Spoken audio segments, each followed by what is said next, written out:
कांसे के लोटे में अंदर से चंदन लकड़ी वाला घिसकर लगाया जाए अंदर से, और रात्रि भर उल्टा करके अपने बेडरूम के किसी साफ सुथरे स्थान पर रख दिया जाए। नीचे कोई कपड़ा साफ सुथरा बिछाकर उस पे उल्टा करके रखें, और जो भी चंदन झड़ गया हो, जो गिर गया हो, वो उस कपड़े में रख लें, और बाकी लोटे को सीधा करके अपने घर का पानी जल भरें और पूरे घर में लेकर के घूमें और भगवान शिव के ऊपर जाकर चढ़ा दें। ऐसा करने से भी तुम्हारे घर में सुख बढ़ता है, धन बढ़ता है, वैभव बढ़ता है, संपदा बढ़ती है, तुम्हारे रोग समाप्त होते हैं, तुम्हारे मनोरथ सिद्ध होते हैं, और पति पत्नी के इस प्रकार के कोई भी विवाद से तुरंत लाभ मिलता है।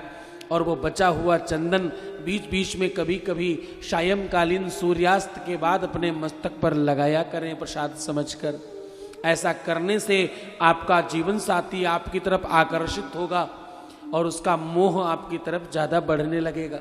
ऐसे अनेकों हजारों उपाय शिव महापुराण में इस संदर्भ में भी लिखे हैं। मैं एक बात कहूं, किसी को कोहिनूर हीरा भी मिल जाए तो भी अगर वो उसे संभाल कर न रखे, अगर वो उसे सजा कर न रखे, अगर वो उसको बहुत बेहतर तरीके से संतृप्त होकर के प्रस्तुत न करे, तो उस कोहिनूर हीरे की भी कोई कीमत नहीं रह जाती। हाँ, जो वस्तु तुम्हारे पास है, जो तुम्हें मिला है, जो तुम्हें प्राप्त हो रहा है, उसको ग्रहण करो, ये अच्छा है, पर ग्रहण करके उसको सजा कर रखो, उसको अपने जीवन में सर्वश्रेष्ठ मानो, अपने हृदय में उस एहसास को, उस स्पर्श को, उस भाव को, उस मानसिकता को, उस सुगंधी को और उस बातचीत को, उस मानस को अपने अंदर स्थापित करो। वही तो परमात्मा है, वही तो ईश्वर है। हाँ, थोड़ा गंभीरता से समझना, थोड़ा गहरा उतर कर इस बात को समझने की कोशिश करो। तुम जैसा विचार करने लगोगे, तुम्हें वैसी वैसी चीजें वैसे वैसे प्राप्त होने लगेंगी।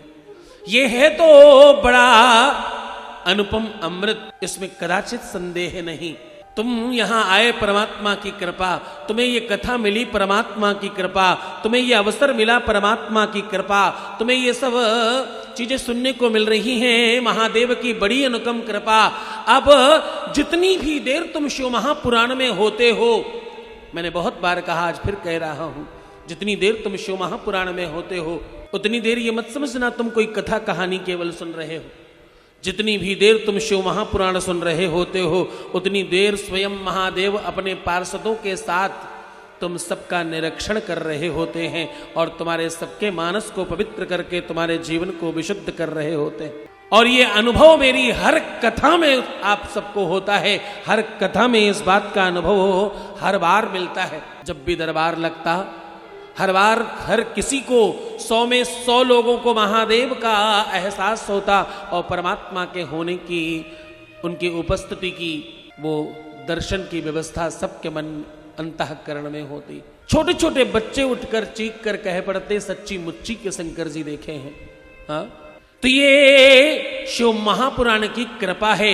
इसलिए तुम तो यहां जब बैठना तो ध्यानस्थ होकर बैठना। तुम्हारी समझदारी कम है, तुम्हारी जानकारी कम है, तुम्हें मालूम कम है, तुम्हें ये सब चीजें पता नहीं थी, लेकिन आज मालूम हो रहा है ना। आज इस बात को पूरी तरह से आनंद से लो। मैं हमेशा अपनी कथाओं में कहता हूं, तुम भूल जाते हो। जब शिव महापुराण सुनने बैठो तो पूरा माथा तुम्हारा रंगा होना चाहिए, तुम्हारे मस्तकों पे चंदन लगा होना चाहिए। हाँ, माथे पर चंदन लगा हो, कंठ में रुद्राक्ष हो और हृदय में शिव जी का नाम हो, ओम नमः शिवाय चल रहा हो। फिर देखो सामने तुम्हारे शिव महापुराण रखी हो, शिव महापुराण कर्ण द्वार से सुनाई पड़ रही हो। परमात्मा शिव की कृपा तत्क्षण होती है, उसमें कदाचित संदेह नहीं किया जा सकता। हाँ, अब एक बात और बताऊं, तुम यहां पहुंच गए, परमात्मा की कृपा भी तुम पर हो गई और उनके पार्षदों ने तुम पर घेरा बनाना शुरू कर दिया। उन्होंने तुम्हारा आंकलन करना और तुम्हारा निरीक्षण करना शुरू कर दिया। लेकिन अगर उसके बावजूद भी तुम्हारा मन उचाट हो रहा है, तुम यहां वहां भाग रहे हो, तुम्हारे मन में हजारों चीजें चल रही हैं और तुम्हारा मन यहां नहीं रख रहा, तो भी अपने आप को बांध कर बैठना और बार बार नमः शिवाय कहना। जितना मन उचाट हो उतना ज्यादा नमः शिवाय कहना, जितना मन में बुरी चीजें आए उतना ज्यादा नमः शिवाय कहना, ताकि पार्षद तुम्हारे पास जल्दी आए और तुम्हारे जीवन को जल्दी से व्यवस्थित करें। हाँ, और ये सब कैसे होगा? ये सब कुछ होगा तुम्हारे जीवन में गुरु के प्रवेश करने से। जिस प्रकार से जन्माक्षर में, कुंडली में, तुम्हारे भाग्य में, नवग्रहों में एक ग्रह है जिसका नाम बृहस्पति गुरुदेव है।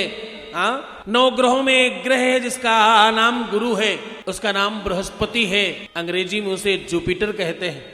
हाँ, वो जिसका अच्छा हो, उच्च का हो, बलवान हो, उसे 9 ग्रह भी कभी परेशान नहीं कर पाते। ये ज्योतिष का सूत्र बता रहा हूं आपको। शिव महापुराण कहती है, जिसके भी जीवन में गुरु उच्च का हो, जिसके भी जीवन में गुरु सबल और बलवान हो, जिसके भी जीवन में गुरु तपस्वी और साधक हो, साधना संपन्न हो, शक्तियों से ओतप्रोत हो, उस व्यक्ति के जीवन में किसी भी प्रकार का कोई संकट रह सकता नहीं, उसके जीवन में किसी भी प्रकार का कोई झंझावात रुक सकता नहीं, उसके जीवन में केवल और केवल सुख आएगा, उसके जीवन में केवल और केवल आनंद आएगा, इसके अलावा और कुछ नहीं आ सकता। क्या? सिर्फ आनंद आएगा।